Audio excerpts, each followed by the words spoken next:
After a blowout win against the Minnesota Timberwolves in Game 5, the Dallas Mavericks advances to the NBA Finals since 2011, and it could have been done without the man in the helm, Luka Doncic. What he did throughout the postseason, especially in the conference finals where we saw the full extent of what he can do without dealing with any knee issues during that OKC series, and in that series against Minnesota, Doncic continues to prove why he is the best player in the NBA. And he's going to cement that once he wins his first title along with his first of many finals MVPs. For a guy that made first team All NBA, the most out of any player within a span of 6 years, and was top 5 in MVP voting 3 times in that span, and in the playoffs is still the second leading scorer in points per game behind the GOAT, and now made a berth to the finals. What we're seeing from Luka Doncic is all-time greatness, and this is only the beginning of his peak.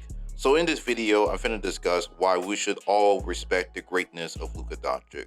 But first, A-Man, say man, this is the A-Man Show, back at it again for more content. Y'all know what to do. Make sure y'all subscribe to this channel. I post NBA and NFL content. Turn on post notifications so that way you don't miss anything new from me. Anyways, stay tuned and let's get it. Luka Doncic from the beginning has greatness written all around him, being the most accomplished young player in the EuroLeague, and despite that, many doubted his ability to play in the NBA due to the lack of athleticism that he possesses, and because of that, he wasn't viewed as a consensus generational talent as compared to a Wemby or a Zion Williamson, and of course LeBron. People doubted him greatly before getting drafted with the 3rd overall pick by the Atlanta Hawks, who they will trade to the Mavericks in exchange for Trey. Luka proved that he is going to be among the top players in the NBA with having a not so talked about historic rookie season, and from then on it became history. Luka from 2020 to now averaged 30 points, 9 rebounds, 9 assists, shooting 48% from the field, 35% from 3 on 9 attempts, and 75% from the free throw line. And he did all this on 60% true shooting. Throughout that time span, not only he was named All NBA First Team in every season, but he was top 5 in MVP voting 3 times, and in the playoffs averaged 31 points, 9 rebounds, 8 assists, shooting 46% from the field, 35% from 3, and 73% from the free throw line.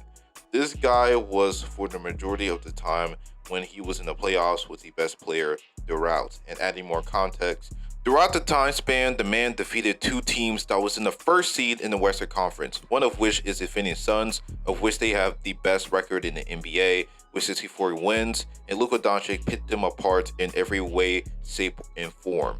And looking at the season in particular, Luka Doncic had the best season of his career, led the NBA in points per game, nearly averaged a triple-double, while on a career-high shooting splits, and was 3rd in MVP voting. There is a legitimate case you can make that Luka should have been the MVP this year, but the guys above him had equally amount of the production they put forth to their teams, but they have more winning records. Like I said about the MVP, it's inconsistent, but luckily Luka used it as motivation into the playoffs. One key note that was key for Luka's success is in the trade deadline, where the Mavericks sent Grant Williams, Seth Curry, and a 1st round pick to the Hornets in exchange for PJ Washington, as well as trading for Daniel Gafford from the Wizards, and even last year bringing in Kyrie in the trade deadline and also drafting Derek Lively as well.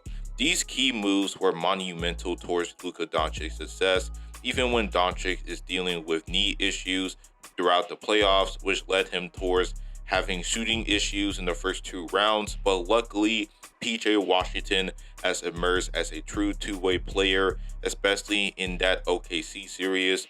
Daniel Gafford and Derek Lively were so good defensively, and them being lob threats, and Kyrie, man. Kyrie has really changed the narrative on himself.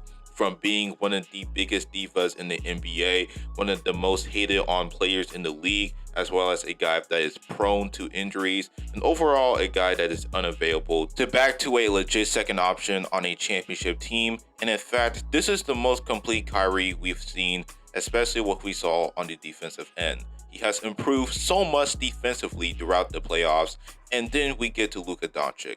Just like Kyrie, Luka has also improved defensively, that you can make the case that he was at times a lockdown defender. You see how well he defended in the Clippers series against the big three of Kawhi, PG, and Harden, and throughout that playoffs, it has not faded since then. That, along with his elite offensive prowess, you wonder why the Mavericks are now in the finals, and so far, they're the favorites to win it all. Think about that. The Mavericks, compared to the Celtics, they face a really good Clippers team, a team with a healthy Kawhi, keyword, are finals contenders, and they won 50 games in the regular season. They faced a great young team that had the MVP runner-up in Shai Gilgeous-Alexander and had the first seed in the whole entire Western Conference with winning 57 games. And they faced, in the conference finals, the Timberwolves team that had the best defense we've seen in a while, as well as the same team that beat the defending champion, the Denver Nuggets, last round. And they also won over 50 games in the regular season. And with Luka's performance, they shut them down in 5 games. Luka Doncic in that series averaged 32 points, 10 rebounds, 8 assists, shooting 47, 43, 85 shooting splits, and also he won Conference Finals MVP. Yeah, the Mavericks are battle tested, and they did this with tougher competition, unlike the Celtics, who had close games against the Cavs, and most especially the Pacers, even without Tyrese Halliburton. So going back to Luka Doncic, once he puts up an all-time finals performance and win the whole thing while winning finals MVP, is only going to mark the beginning of why he is an all-time great. No other young player has as many first-team All-NBA selections than Luka Doncic. No one has ever seen a guy like Luka who is so offensively versatile and complete.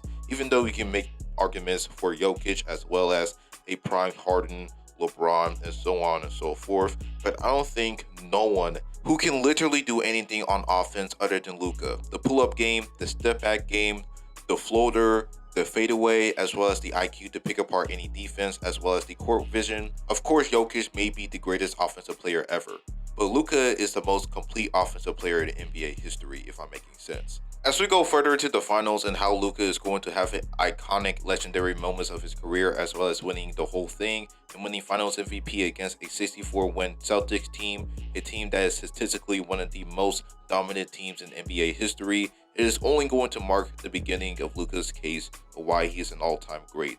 It is going to be the beginning of him winning MVPs and of course championships, because this roster is here to stay for the foreseeable future. And so Luka Doncic is on his way towards becoming an all-time great, a player that will be viewed as a top 10 player ever, as well as compete against Jokic as the greatest European player ever. And right now, in this moment, this is the first of many. Thank y'all for watching this video. Let me know your thoughts on Luka. Is he already a top 30 player ever? Is Luka and Kyrie the most talented backcourt ever? Be sure to comment and also check out the Kawhi video I posted at the same time as this video. Tune in for more NBA and NFL content in the future. Road to 1K subs. Turn on post notifications, and that is all. Stay litty. This is the A-Man Show. Sign out.